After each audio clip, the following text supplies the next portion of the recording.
Hey guys, welcome to this video. Here we look at making ourselves on the server, like creating a snake on the server and like noting down where our snake is. So yeah, we'll kind of represent ourselves on the server. And I really want to thank you guys for all the support on these videos. And I just uploaded this one.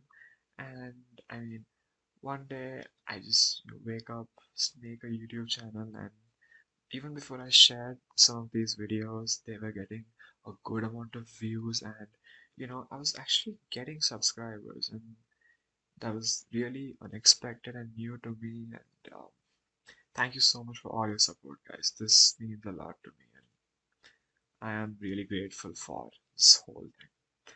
So let's get started. Firstly, let's go to GameMaker.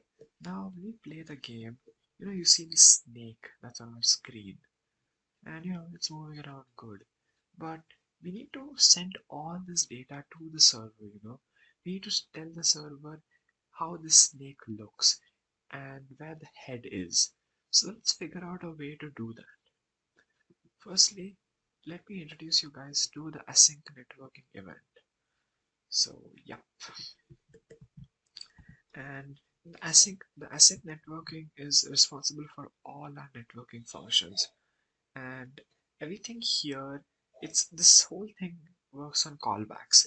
So whenever we get a callback from the server, the server tells us anything. The server tells us you have successfully connected, and or we have disconnected from the server, or the server is sending us data. All that comes here.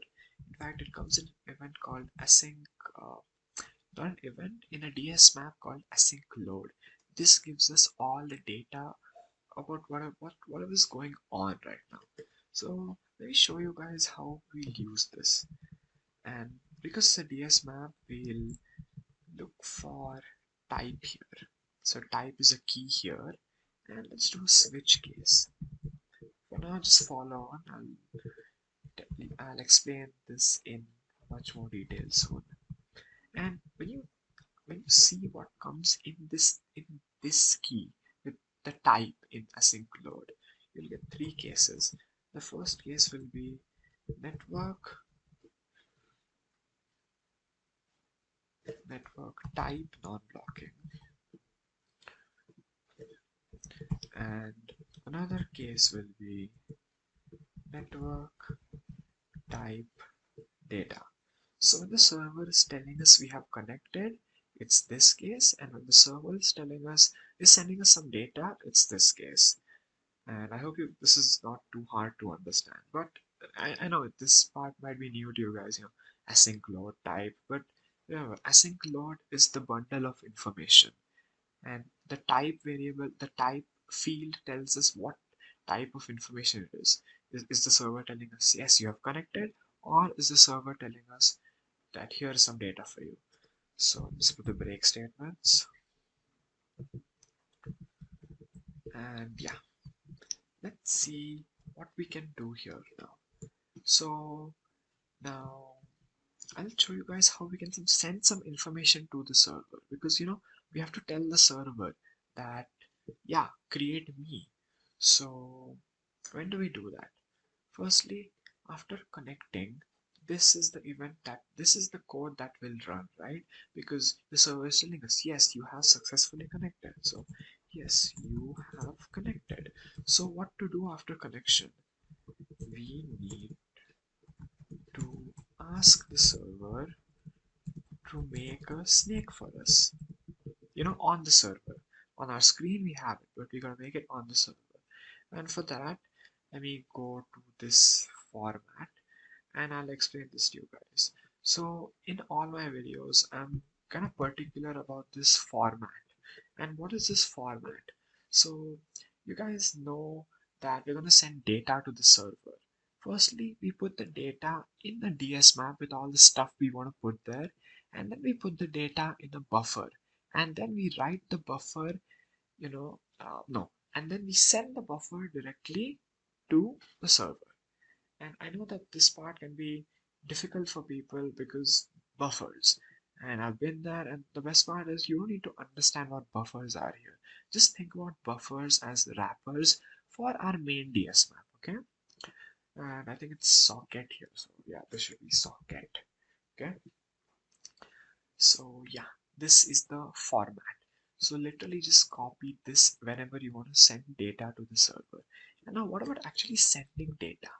That will be handled with this part. So whenever we send anything to the server, we will just tamper with these things. So we'll tamper with, you know, if the event name is, uh, let's say, right now we want the server, we want to create ourselves on the server. So let the event name be create us or create me. Yeah. So yeah, this is, and we just give this event name, and then let's ask the player for his name. So this is function get string that takes input from the user. So that's what happens. Okay, and you can add more things that you want to tell the server here. So if you want to tell your x position and y position, you say data x is equal to I guess head.x. Okay, anything like that, whatever you want to send, you send it in this place. You make more fields, and what happens is this DS map has all this information. Okay, it's a dictionary essentially, and then what we do is we kind of convert that dictionary into a string. So there's this thing called a JSON string. Okay, so what the JSON encode function does is it takes a DS map, it takes a dictionary and converts it to a very nice readable string. It's easy to read. So it converts a DS map into a string and then writes it into the buffer, and then the buffer writes it, and then the buffer is sent straight to the server. And let me show you guys how this works.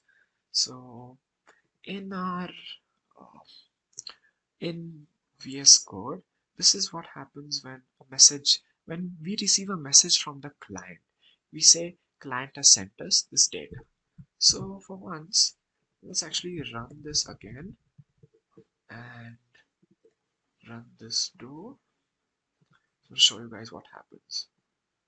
So yeah, now it's asking us for our name. So what happened here is, firstly, this firstly the create player event ran, and it created a socket, it connected to the server, and once we connected, the server sent us this, and because the server sent us this code got executed.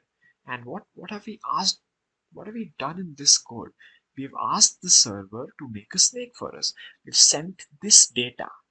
So that's actually, we are currently on this line and we're stuck. In fact, I should not be stuck for too long. The thing is, WebSockets have a timeout. So if you're stuck for too long, they'll just close the connection. So let me just put the name as Jake. Okay. Okay. And you guys can see something that happened here. The client has sent us this. So this is the string that I was talking about. The nice curly brackets and everything. This format of writing of writing a dictionary, of writing a DS map is called JSON string.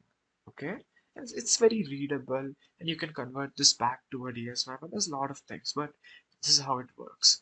Now let's see how the server will handle this. Okay, I should close this. It's pretty GPU intensive, and I should stop this too. Control C, Control C. Now, yeah. So when the client sends us some data, what do we want to do?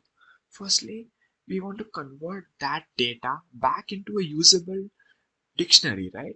In JavaScript, dictionaries are called JSON objects, but let's just refer to it as dictionaries. It's simple.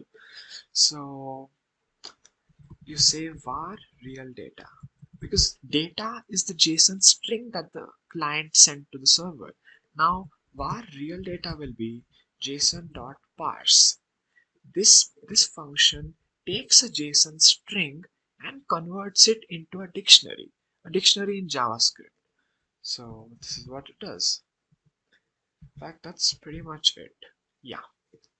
Now, um, you guys notice that we put the we put this event name as create me. So whenever we tell anything to the server, we'll use this kind of an event based communication. We'll say, create me, do this, do that. And based on that, the server will respond.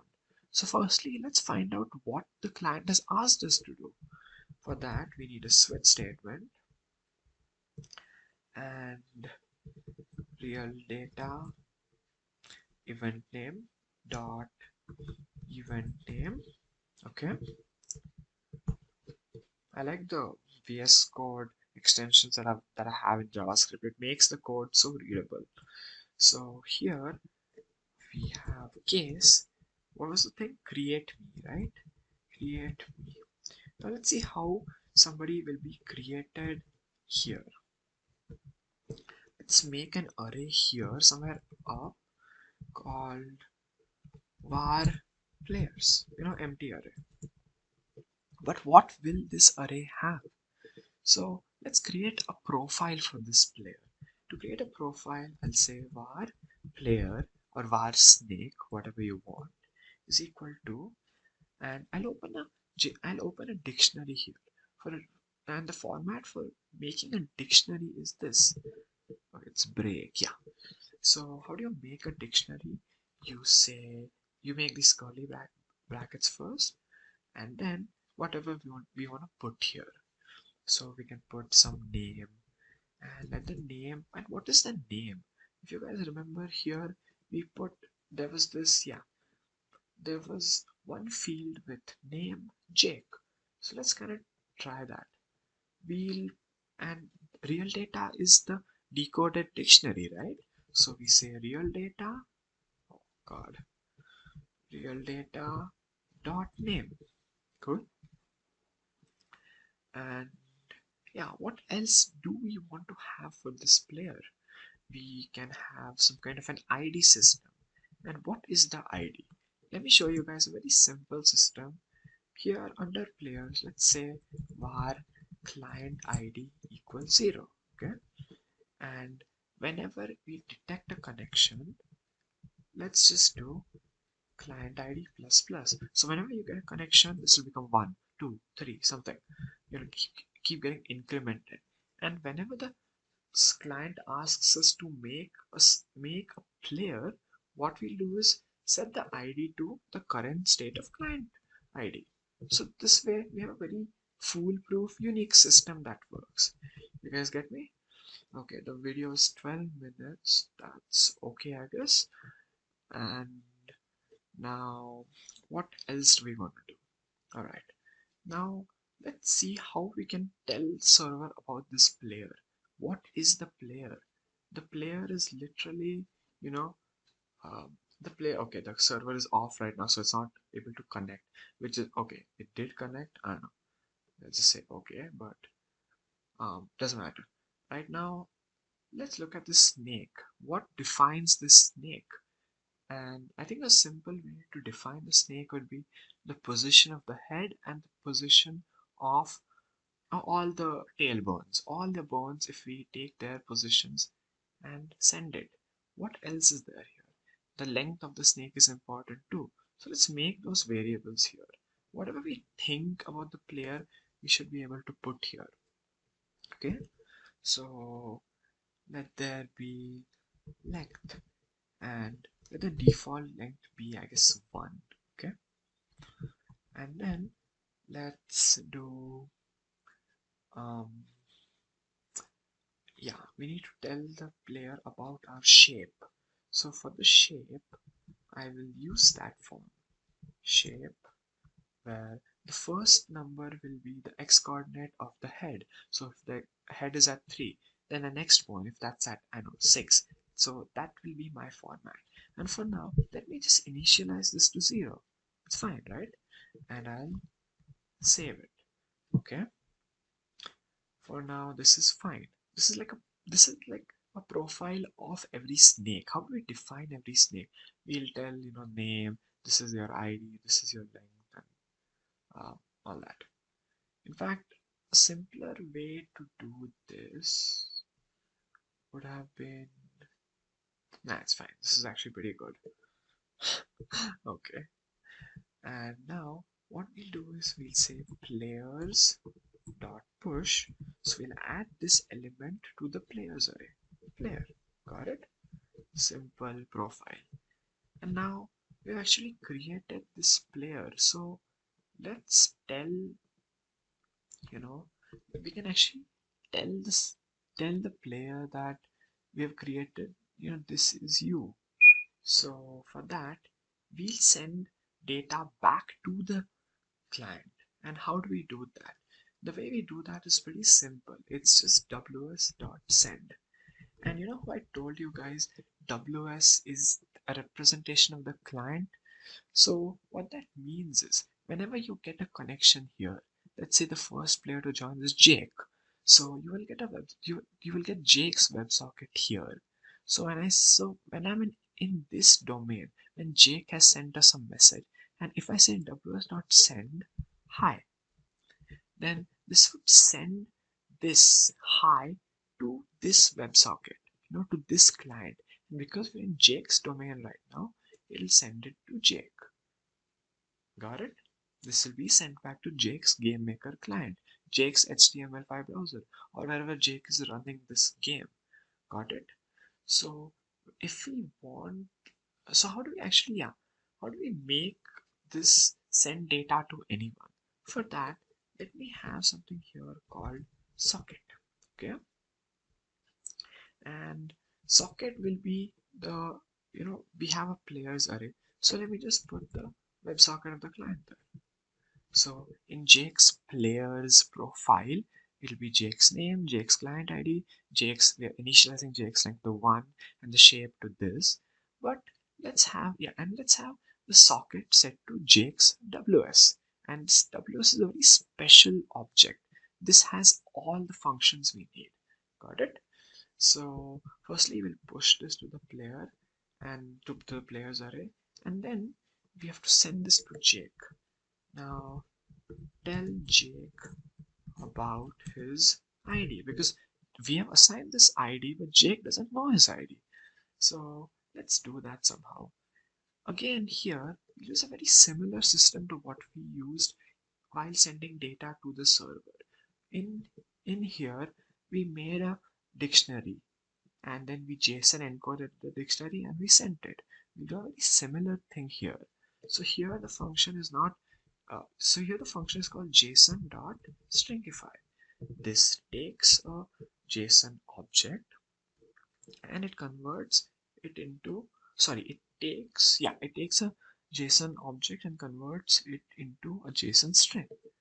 So I'm making the dictionary now.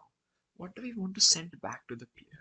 Let's again have an event name based system here. In the event name we'll say, yes, we created you.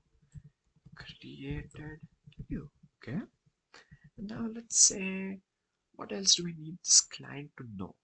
We need the client to know his ID, so ID will be client ID. Got it? And let me save it.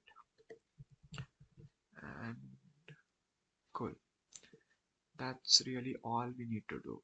First we created this, um, we created this dictionary with event name and ID. Then we have made it into a very nice readable string, and we are sending it back to Jake. Okay, so this will be sent back to Jake. And what will Jake do with it? Now that comes in this network type data. This is when the server sends us a message. And even here I have a very nice format that you guys can copy. It's mostly for people who have difficulty with this stuff, so I just want to make it easier for you guys. In fact, okay, it's not here. I have it on my other Notion project somewhere. Let me just find that. Okay, making a multiplayer under 2 hours, and here format to read data on the server. So I'll just open up my current thing, snake multiplayer, make it big, and code this. This is format to read data that server sent to us. Server just sent to us, okay. And I'll explain this to you guys too.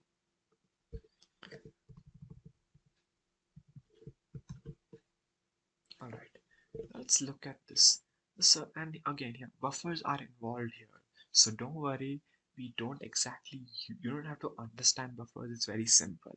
So firstly, we read the raw data that the server has sent us. This is the raw buffer that we're reading. Okay, this is the data in buffer form. Now we're taking the buffer off by reading it as a text, as a string. Okay, so this variable will finally be the JSON string of this dictionary. So this dictionary in a nice readable format will be this variable. In fact, let me do something. Show message buffer processed. Okay, and so we'll get to know what the server has sent us. And then again we do something called real data here. So we are decoding this string back into a dictionary. Okay, and then we are finding out the event name, and based on the event name, based on what the server is telling us, we'll do stuff. So here I have a variable called client ID. Okay, I should probably initialize that somewhere here. So global dot client ID equals 0. This is like our client ID. That so it's initialized to 0, but when the server sends it to us, it'll get updated. Okay, so I'll save this, and we've done a lot of stuff. So let me save this too, and go ahead and run this. So now let's enter the name as Jake. Okay, and it says the client has sent us this. So then what did the server do after that? After that, the server made this thing, and the server pushed it to players, and then the server sent us back this information. And this is exactly what the server sent us. Event name created you, and your ID was 1. Got it? That's how simple this whole thing is. And I hope you guys have understood this. In fact, let me just also do one thing which would help you guys understand this stuff. Console.log players. I just want to make you understand what's there in that. So saving it, running this again, and this again too. No name is fine, okay, something. But let's see, yeah. So this is the players array, it's a list. And this is the first element, the first dictionary in that. And the name was no name, the ID was 1, the length was 1 as we put, the shape was this, and then this is the socket object. So you guys can see it's a very complicated looking thing, but it's kind of nice because it has all the functions we need to send stuff to this client. That's why this is a very beautiful object, the WS object. Okay, this video has also gone a bit too long, but I hope you guys understand what I've tried to say here. In the following videos, we'll see more of how to shift these dynamics on the server and everything, how to update how the snake is looking. But for now, this is it. Thank you so much for all your support, and if you have any doubts, you can join the Discord server and ask doubts there. We have a section and everything. Have a nice